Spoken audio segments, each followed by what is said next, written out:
Hi hello नमस्ते. मी पूजा. मी आणि बरंच काही या यूट्यूब चॅनलवर तुम्हा सगळ्यांचं अगदी मनापासून स्वागत करते. आज मी तुम्हाला कोथिंबीरीच्या देठांपासून एवढी भन्नाट अशी एक रेसिपी दाखवणार आहे. तुम्ही नाश्त्यासाठी करा, दुपारच्या जेवणात करा किंवा टिफिनसाठी करा. खूप सोपी, पोटभरीची आणि अगदी झटपट होणारी ही रेसिपी आहे. त्यासाठी व्हिडिओ स्किप न करता संपूर्ण पहा, म्हणजे महत्त्वाच्या टिप स्किप होणार नाहीत. तर बघा, इथे मी कोथिंबीरीची देठं घेतलेली आहेत, फक्त पानं नाही घेतली आहेत, फक्त देठं घेतलेली आहेत. आता हल्ली जरा मोठी मोठी कोथिंबीर येते आणि कोथिंबीर स्वस्तसुद्धा आहे. बऱ्याचदा ह्याच्या काड्या आपण फेकून देतो, तर त्या फेकून न देता जर ही रेसिपी तुम्ही एकदा पाहिलीत ना, तर नेहमी तुम्ही आवर्जून त्याच्या काड्या तशाच ठेवाल आणि ही रेसिपी कराल. एवढी छान आहे ही रेसिपी. तर बघा, अशा पद्धतीने मी कोथिंबीरीच्या सगळ्या काड्या निवडून घेतल्या होत्या आणि त्या स्वच्छ धुवून घेतल्यात. त्यानंतरनं ह्या छान अशा बघा चिरून घेतलेल्या आहेत. आता एक मिक्सरचं भांडं घ्यायचं, त्यामध्ये अद्रक घालायचं, 1 इंच कट करून घातले. त्याचबरोबर लसूण घालायचा भरपूर आणि त्यानंतर आपल्याला हिरवी मिरची घालायची. यात तिखटानुसार तुम्ही हिरवी मिरची घाला, कमी जास्त. जर तुम्ही जास्त तिखट खात असाल तर जास्त घातलीत तरी चालेल. आता नंतर काय करायचं, आधी ही हिरवी मिरची आणि हे सगळं आपल्याला वाटून घ्यायचे सुरुवातीला, म्हणजे कसं ते व्यवस्थित छान बारीक वाटलं जाईल. तर बघा, हे छान आधी वाटून घेतलं. त्यानंतरनं जे कोथिंबीरीचे देठं आपण कट करून ठेवलेली आहेत ना, ती घालून घ्यायची. अशी कट करून घेतल्यामुळे काय होतं, व्यवस्थित वाटता येतं. जर अखंड तशीच ठेवली तर मग व्यवस्थित वाटता येणार नाही आपल्याला मिक्सरच्या भांड्यात. तर पाहू शकता, इथे मी एक मोठं भांडं घेतलेलं आहे आणि यामध्ये जे वाटून घेतलेलं मिश्रण आहे ते घालून घ्यायचं आहे आपल्याला. हे वाटत असताना थोडंसं पाणी घालायचं यामध्ये आणि छान बारीक वाटायचं. काड्या अखंड अशा ठेवायच्या नाहीत, बारीकच आपल्याला हे छान असं वाटून घ्यायचं आहे. तुम्हाला हवं असल्यास तुम्ही यामध्ये थोडी कोथिंबीरीचा जो पाला आहे तो घातलात तरी चालेल. आत्ता मी नाही घातला आहे, पण तुम्ही घातलात तरीसुद्धा चालेल जर देठं कमी असतील तर. तर बघू शकता, इथे संपूर्ण मी असं बघा वाटून घेतलं आहे. आता यामध्ये काही जिन्नस ॲड करूयात आपण. सगळ्यात आधी इथे पांढरे तीळ घेतलेत मी, 1 चमचाभर हे घालून घ्यायचे यामध्ये. थंडीच्या दिवसांमध्ये पांढरे तीळ खरं तर खाल्ले पाहिजे सगळ्यांनीच, त्यामुळे नक्कीच आवर्जून घाला. त्यानंतरनं थोडासा ओवा हातावरती क्रश करून घालणार आहे यामध्ये. खूप जास्त नाही घालणार आहे ओवा, थोडासा घातला आहे. त्यानंतर बघा, ओवा घालून झाला की लगेचच यामध्ये अगदी चिमूटभर इतपत हिंग घालायचं आहे आपल्याला. आता जवळपास 1 चमचा धना पावडर घातली आहे मी इथे. त्याचबरोबर आपल्याला यामध्ये अगदी थोडीशी हळदसुद्धा घालून घ्यायची आहे. आपण हिरवी मिरची वापरली आहे त्यामुळे लाल तिखट वापरत नाही होत इथे. जर तुम्ही हिरवी मिरची नाही वापरली तर लाल तिखट वापरलं तरीसुद्धा चालणार आहे. आता बघा, इथे अर्धा चमचा गरम मसाला घेतला आहे मी. हा गोडा मसाला आहे, तुम्ही कोणताही गरम मसाला घेतलात तरीसुद्धा चालणार आहे. आता 1 वाटी ज्वारीचं पीठ घेतले आणि थोडंसं अजून घेणार आहे मी ज्वारीचं पीठ, म्हणजे 1.5 वाटीला थोडंफार कमी इतपत ज्वारीचं पीठ घेतलेलं आहे. तुम्ही ज्वारीऐवजी बाजरीचं पीठ घेतलं तरीसुद्धा चालेल किंवा यामध्ये सगळी मिक्स पीठं टाकलीत तरीसुद्धा चालणार आहे, किंवा फक्त ज्वारीचं आणि बेसन पीठ घेतलं तरी चालेल. जे घरामध्ये अवेलेबल असेल ते पीठ घ्यायचे, चवीनुसार मीठ घालून घ्यायचं आणि हे छान असं मळून घ्यायचे. आता पीठ कसं मळायचं ते सुद्धा सांगते. आपण भाकरी करतो तसं पीठ नाही मळायचे ह्याचं, त्याचबरोबर चपात्या करतो तसं सुद्धा नाही मळायचे. थोडक्यात काय, आपण भाकरीसाठी जसं पीठ भिजवतो ना, त्यापेक्षा थोडं सैलसर ह्याचं पीठ आपल्याला मळून घ्यायचे. तर यामध्ये बघा, थोडंसं पाणी घालणार आहे मी, खूप जास्त पाणी घालायची गरज नाही आहे, अगदी थोडंसं पाणी घालायचं. मुळात पीठ सुरुवातीला कमी घ्यायचं, म्हणजे जे आपण कोरडं पीठ घेतलं ना ते कमी घ्यायचं, म्हणजे कोथिंबीरीचा सुगंध छान येईल. कारण की आपण 1 जुडी कोथिंबीरीचीही देठं घेतली होती. जर तुम्ही खूप जास्त पीठ घातलं तर मग खाताना ती टेस्ट येणार नाही कोथिंबीरीची. त्यामुळे बघा, थोड्या पिठामध्येच आपल्याला हे मळून घ्यायचं आहे आणि पाणी अगदी थोडं वापरले मी, जे सुरुवातीला दाखवलं ना तेवढंच पाणी फक्त लागलेलं आहे आपल्याला.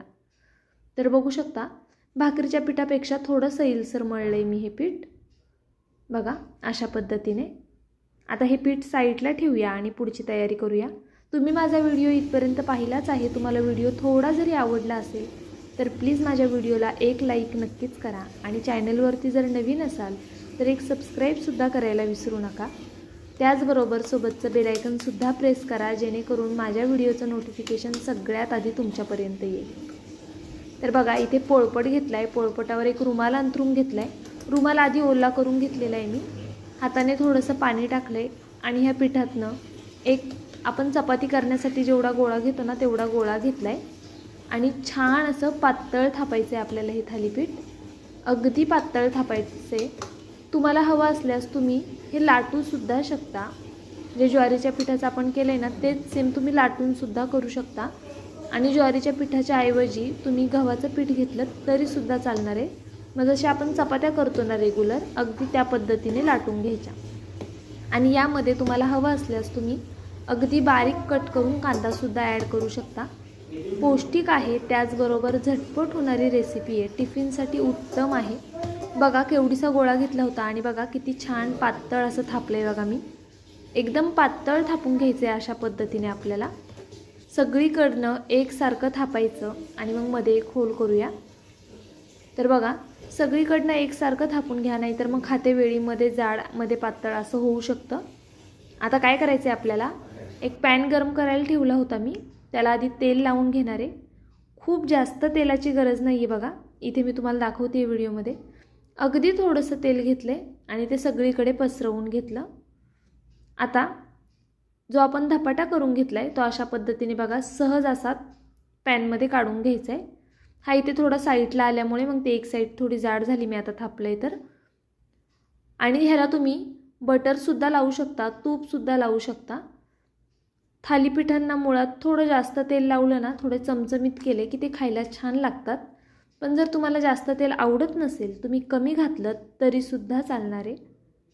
तर बघा दुसऱ्या साईडनी पलटून घेतलं आहे मी आणि मस्त असा बघा रंगसुद्धा आलेला आहे हिरवागार. आणि खरंच खायला खूप छान लागतात हे थालीपीठ.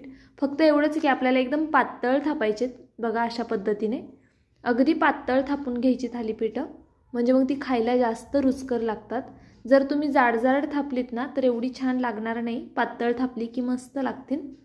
बघा दुसरी साईडसुद्धा आपली बऱ्यापैकी भाजून झालेली आहे. भाकरीचं पीठ आहे, भाजायला थोडा वेळ लागतो चपातीपेक्षा.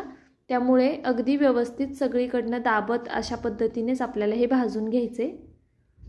असं छान व्यवस्थित भाजलं गेलं म्हणजे मग पोटसुद्धा दुखत नाही मुलांचं. तर बघू शकता इथे दोन्ही साईडनी मस्त असं बघा थालीपीठ मी व्यवस्थित भाजून घेतले. आता हे थालीपीठ काढून घेते. यापूर्वी तुम्ही कधी असं थालीपीठ केलं होतं का ते नक्कीच मला कमेंट करून कळवा. त्याचबरोबर कोथिंबीरीच्या काड्यांपासून अजून कोणती रेसिपी आपण करू शकतो जी तुम्हाला माहिती आहे. जर तुम्हाला अजून काहीतरी वेगळी नवीन रेसिपी माहीत असेल तर ते सुद्धा मला नक्कीच कळवा, म्हणजे मी ते सुद्धा ट्राय करेल. आणि मला जर ती रेसिपी आवडली तर अजून जे आपले मित्रमैत्रिणी आहेत त्यांच्यापर्यंत नक्कीच ती रेसिपी पोहोचवेल. तर बघा अशाच पद्धतीने ते दुसरंसुद्धा थालीपीठ मी करून घेतलं आहे. आता हे थालीपीठ चिटकलं का हे सुद्धा मी तुम्हाला सांगते. सुरुवातीला जेव्हा मी थालीपीठ पहिलं टाकलं ना लगेचच मी दुसरं थालीपीठ थापून घेतलं. थालीपीठ भाजायला थोडा जास्तीचा वेळ लागतो आणि मग लगेच आधीच हे थापून ठेवल्यामुळे ते रुमालाला थोडं चिटकून बसलं. तर एक साईड अशी पलटी करून झाली ना की मग दुसरं थालीपीठ आपण थापायला घ्यायचं. आणि बघा असं छान पातळच थापायचे, पण थालीपीठ अजिबात जाड करू नका. आता ही दुसऱ्या साईडनी पलटी केलं की मग दुसरं थालीपीठ थापायला घेऊया, म्हणजे मग ते रुमालाला चिटकून बसणार नाही.